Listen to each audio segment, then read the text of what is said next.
पहले एक जमाना था जिसके घर में साइकिल मतलब वो लखपति, और साइकिल पे ऐसे तड़के चलता था कि सबसे ज्यादा अमीर वही, साइकिल के हाथ नहीं लगाने देता था कोई, ठीक है। और ऐसे टीवी आई थी, टीवी गांव में एक या दो घर में जब टीवी हुआ करती थी तो ऐसे हल्ला मच जाता था जब रामायण और महाभारत आया करते थे। और सारे गांव के या गली के इकट्ठे हो गए, ठीक है, और इकट्ठे होकर फिर आराम से बैठ के देखते थे। अब राम रावण को मारेगा, अब सीता का रण हो गया, अब ये हो गया, फिर ऐसे आराम से बैठ कर देखा करते थे। तो वो जमाना था। ऐसे रेल और सड़क परिवहन जैसे जैसे विकास हुआ उसके साथ में साइकिल बनी तो लोगों में और उत्साह हुआ, ठीक है। पहले रेडियो का बहुत शौक हुआ करता था, रेडियो के बाद टेलीविजन आए तो काया पलट हो गई, ठीक है। और टेलीविजन ने क्रांति दिला दी सूचना और संचार के क्षेत्र में। वैसे ही यहाँ सड़क क्या आया, साइकिल के बाद मोटरसाइकिल आ गई जो पेट्रोल से चलने लगी। उसके बाद तो करके क्या हुआ, सब उड़ने लगे। अब साइकिल का प्रचलन कम हो गया, साइकिल का महत्व कम हो गया और मोटरसाइकिल प्रचलन में आ गई। अब फिर क्या हुआ, मोटर गाड़ियां बनी। फिर क्या बनी, मोटर गाड़ियां, 4 पहिए का व्हीकल। फिर तो उसमें और फिर विकास होता गया और आज साइकिल ऐसा बन गया जिसको कोई पूछता भी नहीं है। बच्चे भी बने स्कूटी दिला देना बाबा, स्कूटी से जानी साइकिल ना चले मेरे से, है? पहली बात तो ये हड्डियों का तो ढांचा है, वैसे भी ना चले, हैं? थोड़ी सी दूर चलाएंगी हांफने लग जाएंगी, ठीक है। सब शौकीन है, सबको स्कूटी चाहिए, लड़के हैं तो बाइक दिला दो, और शौकीन ऐसे ऐसे देखे बुलेट दिला दो। बुलेट के बराबर का होगा नहीं, उससे 4 गुना वजन बुलेट में होगा, 25 किलो का छोड़ा, 200 किलो की बाइक चलाने के लिए, जो अगर दब जाए ना एक बार तो उठे नहीं, तो 4 आदमी उठाने आए उसको, ठीक है। तो उड़ने वाली कार में आगे टेंशन मत करो, अभी आदमी उड़ने लगेंगे, ठीक है। उड़ तो रहे उड़ रहे हैं, धरती को टिके कहाँ है, ठीक है। पेड़ बन जाओ, पेड़ उड़ने वाले जल्दी नीचे आ गिरते हैं, और पेड़ जो है ना उसकी जड़ें जमीन में जितनी गड़ी होती है वो उतना ही लंबे समय तक खड़ा होता है, पता है ना। पेड़ बन जाओ, उड़ो, लेकिन शाखाओं को ऊपर उड़ाओ, लेकिन अपने पैर हमेशा जमीन में गड़ा के रखो। ये सिद्धांत है।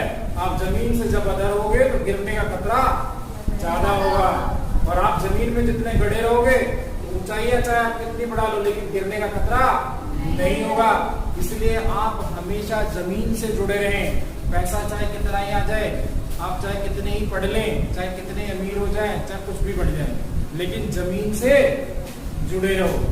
जो जमीन से जुड़ा हुआ है वो खड़ा हुआ है, वरना सब। चैप्टर जो है आपका वो चल रहा था 8 नंबर, और इसमें हम पढ़ रहे थे परिवहन के बारे में। परिवहन में आपका जो टॉपिक है उसमें हमने परिवहन के प्रकार पढ़े, और उसके बाद पढ़ा हमने सड़क परिवहन, स्थल परिवहन में सड़क परिवहन, और स्थल परिवहन का जो दूसरा भाग आता है वो अब आता है रेल परिवहन। कौन सा आता है, रेल परिवहन। आप सभी जानते हैं रेल परिवहन एक ऐसा वर्तमान समय में एक ऐसा उत्तम साधन है जिससे भारी मात्रा में व्यक्ति और वस्तुओं को एक स्थान से दूसरे स्थान पर लाया ले जाया जाता है। कम किराए में हम दूरी तक यात्राएं आसानी से कर पाते हैं। एसी का फायदा भी, एसी की सुविधाएं भी हम ले सकते हैं, ठीक है। खुद की गाड़ी करके जाओ, उसमें बहुत सारे लोग जाओ, इससे अच्छा है कि अपनी एसी में बुकिंग कराओ, फर्स्ट क्लास, सेकंड क्लास जो भी है, फर्स्ट क्लास एसी में, और आराम से दूर दूर तक हम एसी की यात्राएं कर सकते हो। रेल परिवहन की शुरुआत जो देखें विश्व में सबसे पहले 1825 में, कब 1825 में सबसे पहले जो कहां पर चली थी, ब्रिटेन में। कहां पर चली थी, ब्रिटेन में सबसे पहले ट्रेन चली थी, और आक्टन से डार्लिंगटन के बीच चली थी। आक्टन से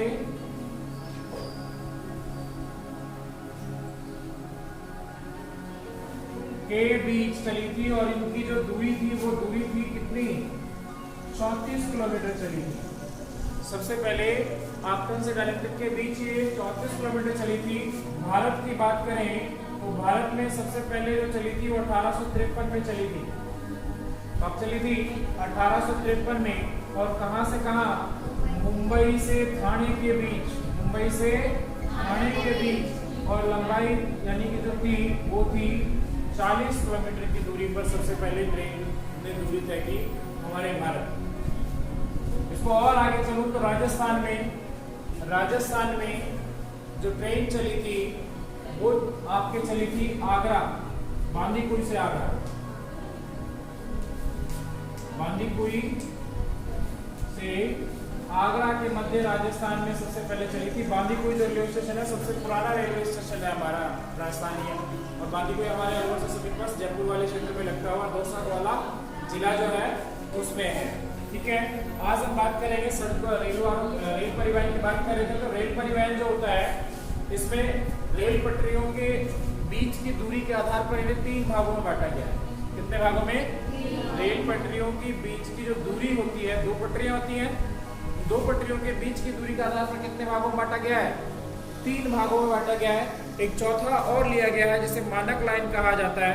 क्या कहा जाता है? मानक लाइन। तो हम पढ़ेंगे तीनों कौन कौन से और चौथा कौन सा। तो सबसे पहले देखें, इसमें सबसे पहला आता है आपके ब्रॉड गेज। ब्रॉड गेज कौन सी आती है? दूसरी आती है मीटर गेज, मीटर गेज। और उसके बाद आती है narrow gauge, narrow gauge. Gauge है इनके बीच की दूरी।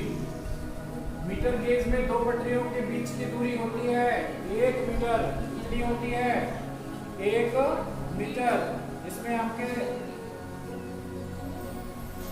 1.5 दे रखा है वैसे बुक के अकॉर्डिंग, तो आपके 1.5 मीटर और ये 0.762 मीटर होता है।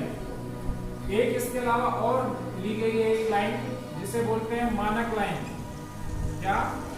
मानक गेज भी कहा जाता है। इनके बीच की दूरी होती है 1.44 मीटर बीच की दूरी। अब यानी कि 2 पटरियों के बीच की दूरी। जो ब्रॉड गेज है उसमें 2 पटरियों के बीच की दूरी 1.5, 1.62 भी है कई जगह, 1.62 भी मिलेगा कई जगह। ठीक है, इसमें आपके बुक के अकॉर्डिंग जो दी गई है वो 1.5 दी गई है, तो मैंने वही आपको यहाँ लिखा रहा हूँ। मीटर गेज में 1 मीटर, 2 पटरियों के बीच की दूरी क्या होती है? 1 मीटर होती है। और नैरो गेज जो होती है उसमें छोटी पहाड़ी क्षेत्रों में यूज ली जाती है नैरो गेज। कहाँ यूज ली जाती है? पहाड़ी क्षेत्रों में नैरो गेज लाइन जो है वो यूज ली जाती है। और इनके बीच की दूरी 0.762 होती है। और एक मानक लाइन और ली गई है मानक गेज, उनके बीच की दूरी 2 पटरियों के बीच की 1.44 मीटर होती है। ठीक है, मीटर में क्या होता है? मीटर में कितने फुट होते हैं? 1 मीटर बराबर 3.25 फुट होता है, यानी कि आप 3.33 फुट भी बोल सकते हैं। 1 मीटर बराबर 3.25 फुट होता है। कितना होता है? 3.25, 3.33 भी आप लिख सकते हैं। ठीक है, तो ये मैंने आप रेल परिवहन कब शुरुआत हुई, कहाँ हुई और ये कौन कौन सी पटरियां होती हैं। सबसे बात जो मुख्य बात है सबसे पहली बात यही आती है। ठीक है, आगे देखिए दैनिक आवागमन में रेल जो है ब्रिटेन, संयुक्त राज्य अमेरिका, जापान और भारत में अत्यधिक लोकप्रिय है।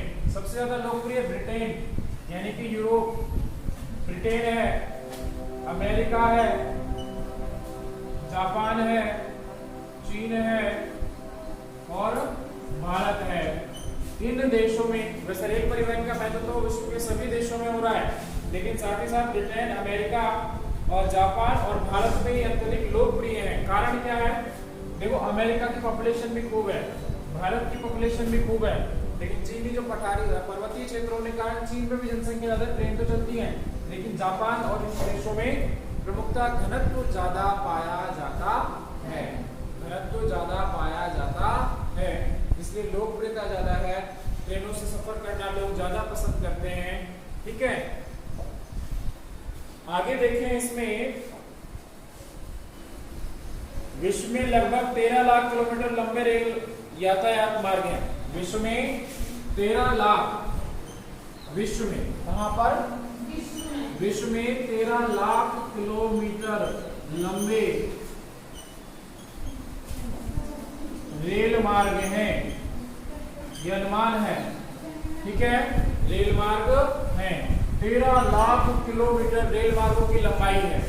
ठीक है, इसके अलावा यूरोप विश्व में सबसे सघनतम रेल तंत्र पाया जाता है। यूरोप जनसंख्या की बात करें तो सबसे अधिक जनसंख्या एशिया महाद्वीप में। कौन से महाद्वीप में? एशिया महाद्वीप में। और उसके बाद जो रेल परिवहन में देखें तो यूरोप जो महाद्वीप है उस महाद्वीप में सघनतम रेल तंत्र पाया जाता है। कारण इसका यह है कि यूरोप का विकास सबसे पहले हुआ था, यूरोप में सघनतम रेल तंत्र पाया जाता है। रेल तंत्र मिलता है क्यों? क्योंकि आप जानते हैं हमारे यहाँ भारत में भी जब भापका इंजन या ट्रेन चली थी तो उसको चलाने वाले कौन थे? अंग्रेज ही थे। ब्रिटेन से अंग्रेज ही तो थे। और वो कहां से आए थे? ब्रिटेन यूरोप का एक कंट्री है ब्रिटेन, जिसे हम इंग्लैंड के नाम से भी जानते हैं। ठीक है, तो वो अंग्रेज ही लेकर आए थे। तो यूरोप में सर्वाधिक प्रौद्योगिकी का विकास सबसे पहले हुआ था। यूरोप में प्रौद्योगिकी का विकास सबसे पहले हुआ था। तकनीकी अनुसंधान, खोज, मशीनें, ये सब यूरोप से। फ्रांस की औद्योगिक क्रांति पढ़ी होगी आपने, तो फ्रांस में सबसे पहले औद्योगिक क्रांति हुई जिसमें मशीनों का निर्माण हुआ, उद्योगों को विस्तार दिया गया। या वहीं से आगे देखें आप तो यूरोप एक ऐसा महाद्वीप है, यूरोपियन देश जो है विकसित है। और आप जानते हैं कि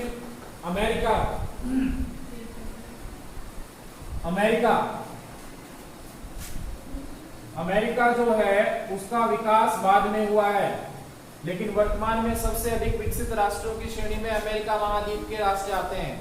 ठीक है, लेकिन ऐसा नहीं है, यूरोप के राष्ट्र भी आते हैं। मानव विकास सूचकांक में आपने पढ़ेंगे, पीछे पढ़ा है चौथे लेसन में कि मानव विकास सूचकांक में यूरोप का देश है नार्वे सबसे अधिक और सबसे पहले स्थान पर आता है। नार्वे मानव विकास सूचकांक HDI ह्यूमन डेवलपमेंट इंडेक्स में नार्वे सबसे पहले पर आता है। अमेरिका जो है, यूरोप में विकास हुआ तो यहाँ के लोग, यहाँ जनसंख्या बढ़ने लगी तो यहाँ से लोग प्रवास कर गए किधर की ओर? अमेरिका की ओर। और आपने पढ़ा होगा 1492 में कौन? वास्को डी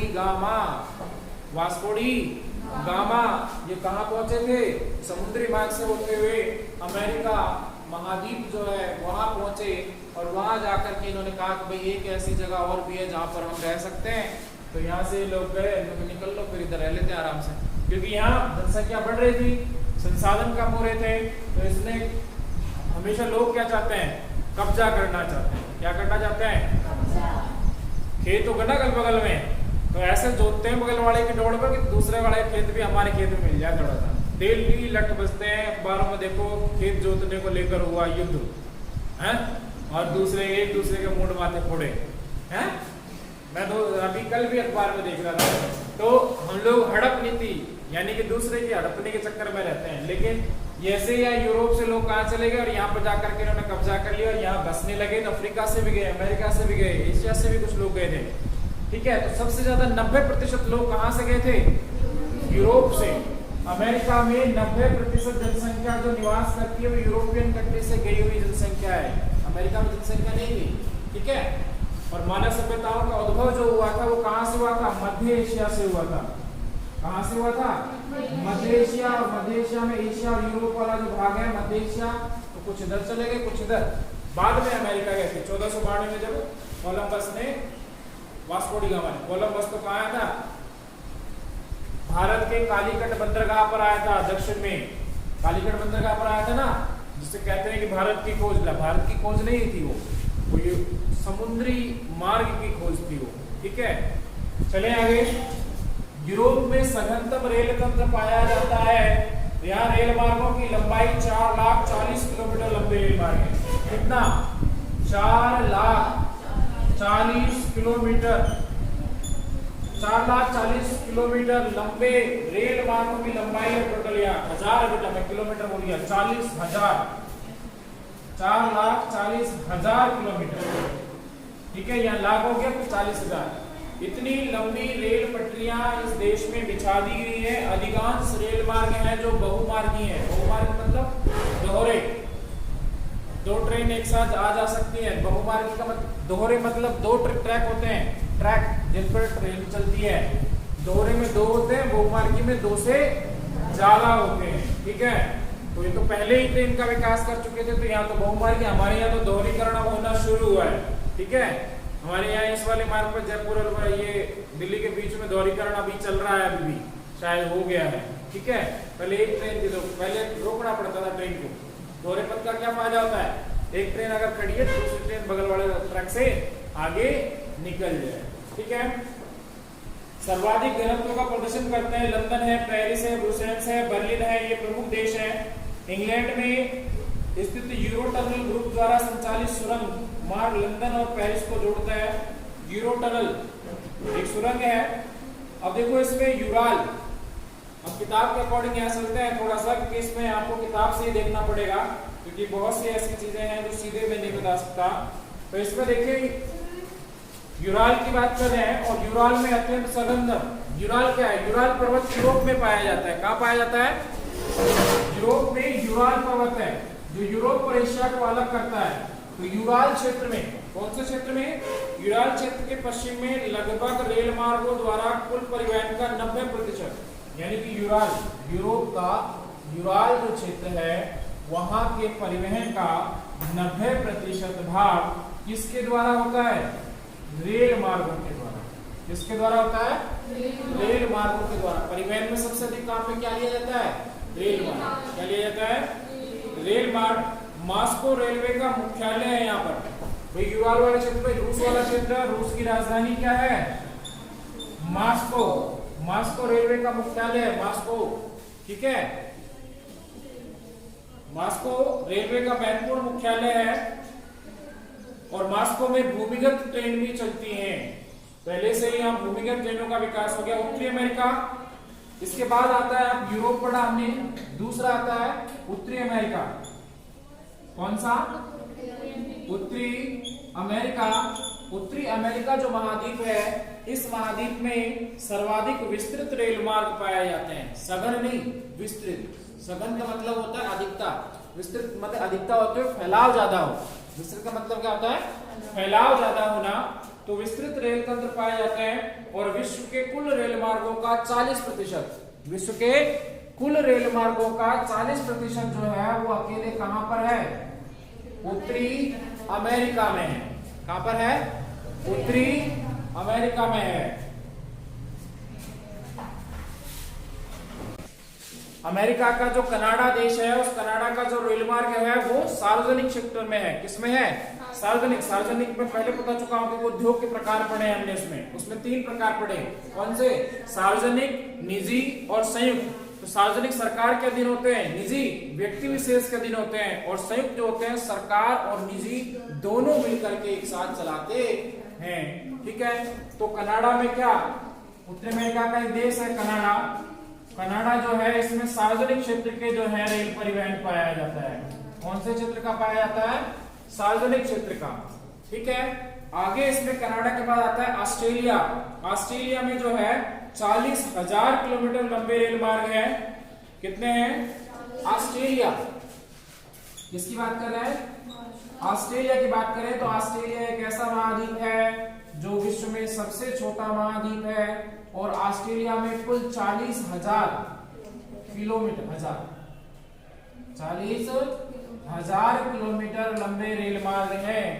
40,000 किलोमीटर लंबे रेल मार्ग है, जिसका 25% अकेले तो न्यू साउथ वेल्स में मिलता है। ठीक है, और ऑस्ट्रेलिया जो है, ऑस्ट्रेलिया में जो रेल मार्ग है उसमें कॉर्नर देखें, पर्थ, एक पर्थ शहर है और एक सिडनी। तो सबसे बड़ा रेल मार्ग जो मिलता है पर्थ से सिडनी मिलता है। इधर यूरोप में जो है व्लादिवोस्टोक, सेंट पीटर्सबर्ग से व्लादिवोस्टोक, इसमें जो रेल मार्ग है यूरोप में सेंट पीटर्सबर्ग से व्लादिवोस्टोक तक जाता है, और ऑस्ट्रेलिया में जो है पर्थ से सिडनी तक जाता है। यूरोप में केप टाउन से काहिरा तक रेल मार्ग बनाया गया। सॉरी, अफ्रीका में जो रेल मार्ग है वो केप काहिरा रेल मार्ग बोलते हैं उसे। आगे अफ्रीका आएगा जब पढ़ेंगे। तो अभी तो मैं अभी बात कर रहे हैं हम किसकी, अमेरिका की, और उसके बाद बात की हमने ऑस्ट्रेलिया की। और अमेरिका में आपके भी मार्ग पाए जाते हैं, 3 मार्ग पाए जाते हैं। जैसे मुख्य रूप से उत्तरी अमेरिका वाला भाग है, उसमें आप आगे पूरा विस्तृत रूप से इसमें नहीं दिया गया। पिछली वाली जो आरबीएससी की बुक थी आपकी, एनसीईआरटी में इतना विस्तृत रूप से नहीं है, शॉर्टली दिया गया है। उसमें आपके उत्तरी अमेरिकन मार्ग, मध्य अमेरिकन मार्ग और दक्षिण अमेरिकन मार्ग, जिसमें मध्य बिंदु तीनों को मिलाने वाला न्यूयॉर्क देश था। कौन सा था? न्यूयॉर्क। न्यूयॉर्क से फिर सैन फ्रांसिस्को, लॉस एंजलिस और इधर की ओर ये तीनों मुख्य बड़े बड़े शहरों को, नगरों को जोड़ती थी उत्तरी अमेरिका में। ऑस्ट्रेलिया में बता दिया पर्थ, और पर्थ से सिडनी। पर्थ पश्चिम में है और सिडनी पूर्व में है। पर्थ से सिडनी के मध्य ऑस्ट्रेलिया महाद्वीप का सबसे बड़ा लंबा रेल मार्ग है ये, पर्थ से सिडनी के बीच में, ठीक है। और ये पर्थ और सिडनी ऑस्ट्रेलिया के दो बड़े महत्वपूर्ण नगरीय क्षेत्र भी हैं। न्यूजीलैंड में रेल मार्ग मुख्यतः उत्तर द्वीप में पाए जाते हैं। इसके बाद हम बात करें दक्षिणी अमेरिका, और दक्षिणी अमेरिका में दो प्रदेशों में सघन है, अर्जेंटीना के पंपास और ब्राजील के कॉफी उत्पादन। देखो उत्तरी अमेरिका की बात हो रही है, तो दक्षिणी अमेरिका की कौन सी बात हो रही है? दक्षिणी अमेरिका। और दक्षिणी अमेरिका जो महाद्वीप है इसमें दो प्रमुख हैं, एक तो पंपास घास के मैदान और एक ब्राजील के काफी उत्पादक प्रदेश जो हैं उनमें ये मुख्य रूप से रेल मार्गों की सघनता किसमें? दक्षिणी अमेरिका में पाई जाती है। पंपास क्या है? पंपास घास के मैदान है। क्या है? पंपास घास के मैदान है। मैं अलग आपको एक छोटी सी वीडियो जिसमें 4 मिनट की बनेगी, 4-5 मिनट की एक वीडियो जिसमें पूरे विश्व के घास के मैदान बनाऊंगा। इसमें घास के मैदान, पंपास दक्षिणी अमेरिका में पाए जाने वाले घास के मैदान है। इसमें पंपास, कंपास दो घास के मैदान मुख्य रूप से उष्णकटिबंधीय घास के मैदान पाए जाते हैं, ठीक है। पंपास है और कंपास है, ठीक है। आगे बढ़े तो इसमें देखें हम, यहां आता है, यहां केवल एक महाद्वीप पारी रेल मार्ग है जो एंडीज पर्वतों को पार करके जाता है और उस प्लाटा दर्रे से गुजरता है। कहां पर? दक्षिणी अमेरिका में। उसके बाद आता है एशिया में, जापान, चीन, भारत में सघन बसे हुए क्षेत्रों में रेल तंत्र सघन है, ठीक है।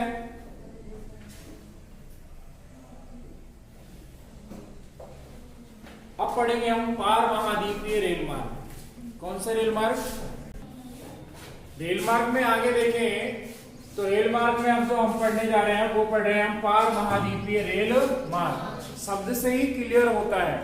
सबसे पहले इसमें दो पार, पार मतलब आर पार, और किधर जा रहे हैं? महाद्वीप। एक महाद्वीप से दूसरे महाद्वीप को पार करते हुए, या एक महाद्वीप के एक छोर से दूसरे छोर तक, या एक महाद्वीप से दूसरे महाद्वीप तक जाने वाले रेल मार्गों को पार महाद्वीपीय रेल मार्ग कहा जाता है, ठीक है।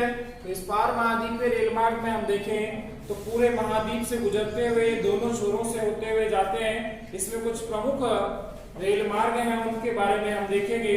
तो पहला आता है पार साइबेरियन रेल मार्ग। इसमें सबसे पहला जो नाम आता है वो किसका आता है? पार साइबेरियन। पार साइबेरियन, साइबेरिया क्षेत्र है जो यूरोप और एशिया के मध्य है, यूरोप और एशिया वाला भाग है। और पार साइबेरिया, जो साइबेरिया को पार करके यानी यूरोप से चलता है और यूरोप से एशिया के अंतिम छोर तक, व्लादिवोस्टोक तक जाता है। कौन सा मार्ग? पार साइबेरियन रेल मार्ग। पार साइबेरियन रेल मार्ग जो है ये रूस का प्रमुख रेल मार्ग है जो सेंट पीटर्सबर्ग से पूर्व प्रशांत महासागर के व्लादिवोस्टोक तक ये प्रमुख रेल मार्ग है जो पश्चिम में सेंट पीटर्सबर्ग ये स्थान का नाम है, और इस सेंट पीटर्सबर्ग से प्रशांत महासागर के पूर्वी हिस्से में वहां है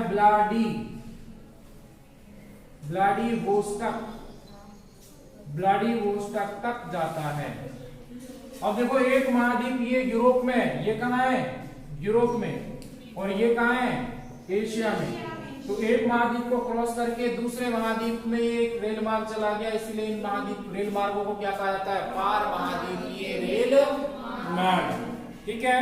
व्लादिवोस्टोक तक मॉस्को, कजान, ट्यूमिन, नोवोस्टिता, खर्बोवस्क से होता हुआ। तो इसमें कुछ प्रमुख क्षेत्र हैं, कजान है, ट्यूमिन है,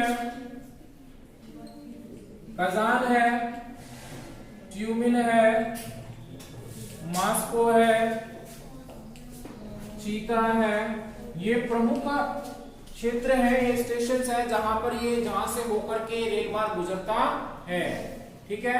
मैं मॉस्को बोल गया शायद, है ना? मॉस्को गलत बोल गया, इसमें मॉस्को नहीं है, खबरोवस्क है वो, ठीक है।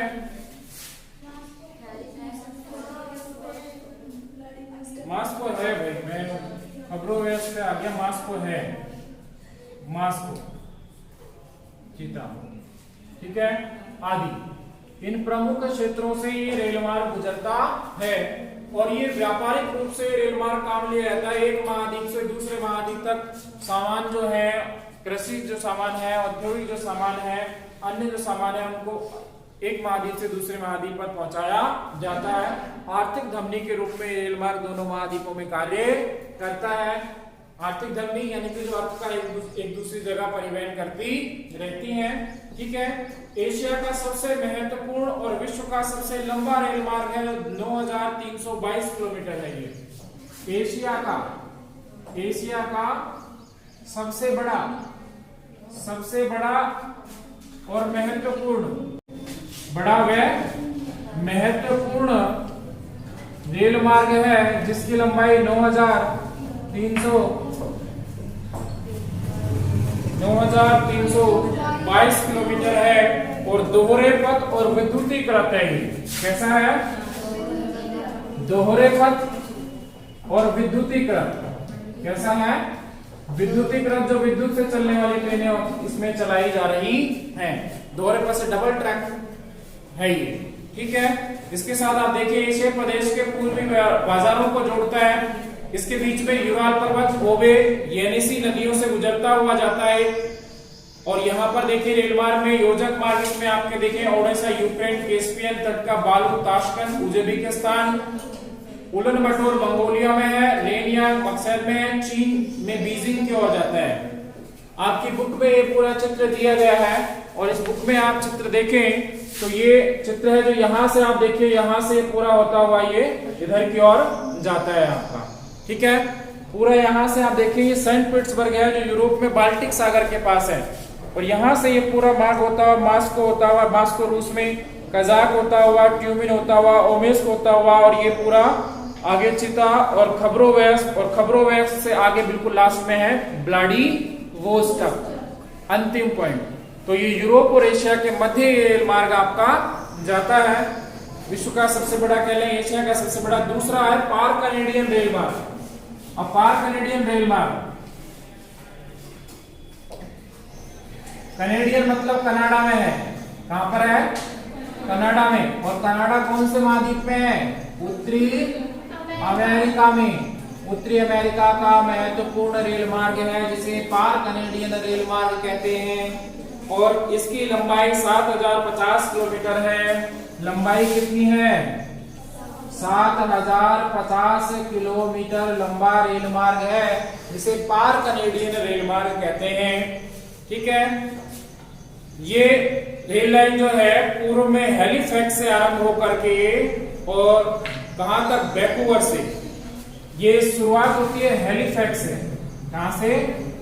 हैलिफैक्स से होकर ये और कहां तक जाती है? वैंकूवर तक जाती है। कहां तक जाती है? वैंकूवर। भैया ऊपर 4 किसी मात्रा मतलब 2 मात्राएं लगाना, ठीक है। तो हैलिफैक्स जो है वहां से होती है और ये कहां तक जाती है? वैंकूवर तक जाती है, ठीक है। इसमें भी एक सिडनी जगह नाम आता है। अभी हम कनाडा के चित्र में इसे देखेंगे तो इसमें देखिए इसका निर्माण 1886 में हुआ था। निर्माण कब हुआ इसका? निर्माण हुआ था इसका 1886 में। कौन सा रेल मार्ग? कैनेडियन रेल मार्ग। कौन सा? कैनेडियन जो रेल मार्ग है इसका निर्माण 1886 में हुआ। एक संधि के रूप में हुआ जो ब्रिटिश कोलंबिया के राज्यों को जोड़ेगा। बाद में मॉन्ट्रियल औद्योगिक प्रदेश में, पियरी प्रदेश में गेहूं निकला। अब पियरी क्या है? उत्तरी अमेरिका में पाए जाने वाले घास के मैदान है। पियरी क्या है? उत्तरी अमेरिका में पाए जाने वाले घास के मैदानों को पियरी के नाम से जाना जाता है। किस नाम से जानते हैं? पियरी घास के मैदान, ठीक है। इन घास के मैदान वाले क्षेत्रों से गुजरती हुई यहाँ के कृषि उत्पादों को, जो औद्योगिक उत्पाद है उनको ले जाती है, ठीक है, आर पार महाद्वीप के। आगे इसमें देखिए सुपीरियर, विनिपेग और महान झील प्रदेश है, ठीक है। सुपीरियर है, इरिगन है, ये कई झील है जिसे महान झील प्रदेश के नाम से जाना जाता है। महान झील प्रदेश जो उत्तरी अमेरिका में स्थित है उससे होता हुआ ये गुजरता है। उसके बाद हम तीसरा जो रेल मार्ग देखते हैं, रेल मार्ग कंप्लीट करते हैं, संघ और प्रशांत रेल मार्ग। संघ और प्रशांत रेल मार्ग। ठीक है, संघ और प्रशांत रेल मार्ग की बात हो रही है। ये मुख्य रूप से इसे देखें, ये अटलांटिक तट पर स्थित न्यूयॉर्क को, क्लीलैंड, शिकागो, ओहामो, ऑकलैंड, सैंडफोर्ड, ये भी आपके उत्तरी अमेरिका में ही है। कहां पर है? ये भी आपका उत्तरी अमेरिका में है। क्योंकि शिकागो का नाम देखें तो शिकागो विश्व की सबसे बड़ी मांस की मंडी। शिकागो का नाम आप स्वामी दयानंद विवेकानंद सरस्वती विश्व धर्म सम्मेलन सबसे, और वहीं से स्वामी विवेकानंद जी को विश्व व्याख्या ख्याति मिली, जिसे हम कह सकते हैं विश्व में उन्हें जाने लगा। ठीक है, विश्व धर्म सम्मेलन से। इसके बाद आता है आपके ऑस्ट्रेलियन पार महाद्वीपीय रेल मार्ग। चौथा कौन सा आता है? ऑस्ट्रेलियन। और मैंने पीछे भी आपको बताया था कि ऑस्ट्रेलियन पार महाद्वीपीय रेल मार्ग कहां से कहां तक? पार महाद्वीपीय रेल मार्ग जो है ये पर्थ से सिडनी के बीच, पर्थ से सिडनी के मध्य ये होकर के गुजरता है। पर्थ से सिडनी के मध्य होकर के गुजरता है। कनेडियन वाला जो रेल मार्ग है, यहां से देख सकते हैं आप, यहाँ हेलिफैक्स है इधर वाले क्षेत्र में, और हेलिफैक्स से होता हुआ ये पूरा यहाँ कहाँ वैंकूवर तक आता है। हेलिफैक्स के ऊपर आपको सिडनी मिलेगा और लास्ट पॉइंट मिलेगा आपको कहाँ? वैंकूवर। बीच में कई पॉइंट आपको मिल जाएंगे, इसमें विनिपेग है, कैलगरी है, कैमलूप्स है, ठीक है, कैडरबरी है, कैडरबरी नहीं है। एक आता है इसमें ओरिएंट। कौन सा आता है? ओरिएंट। अरे मैं ये तो भूल गया, ऑस्ट्रेलिया की बात कर रहे थे। पर्थ से सिडनी के बीच में यहाँ पर सोने की दो खदानें हैं। यहाँ पे कलबुर्ली ना, ये सोने की खदान है। ये पोर्ट अगस्ता से होते हुए, ठीक है, यहाँ पर सोना निकलता है। मैंने कहा सबसे छोटा महाद्वीप है। ओरिएंट एक्सप्रेस रेल मार्ग की बात कर रहे थे। ओरिएंट एक्सप्रेस, इस ओरिएंट एक्सप्रेस रेल मार्ग में हम देखें तो ये लाइन पेरिस से इस्तांबुल, म्यूनिख, वियना, बुडापेस्ट होती हुई बल्ग्रेड तक, इस्तांबुल तक जाती है। कहां तक? पेरिस के स्टेबर्ग से और इस्तांबुल तक। ये जो ओरिएंट रेल मार्ग है, पेरिस के कौन से स्थान से? स्ट्रेसबर्ग। कौन सा है? स्ट्रेसबर्ग जो है, और वहां से ये जाती है इस्तांबुल तक। इस्तांबुल, इन दो स्थानों के मध्य जो है ओरिएंट एक्सप्रेस रेल मार्ग बना हुआ है। और ये 10 दिनों की तुलना में 96 घंटे लगे। छोड़िए, इस्तांबुल और Bangkok via Iran, Pakistan, Bharat, Bangladesh, Myanmar. देखेंगे इन्हें कहां से कहां तक? इस्तांबुल को Bangkok, Iran, Pakistan, Bharat, Bangladesh, Myanmar को जोड़ने वाली एशिया की जो रेल मार्ग है वो अभी प्रस्तावित है। प्रस्तावित का मतलब है कि बनाया जाना है अभी। ठीक है, तो यहाँ आपके रेल मार्ग की शुरुआत लेके और विश्व के प्रमुख जो रेल मार्ग हैं, पार महाद्वीपीय रेल मार्ग है, वो समाप्त होते हैं। कल जो आपका टॉपिक चलेगा वो चलेगा जल परिवहन।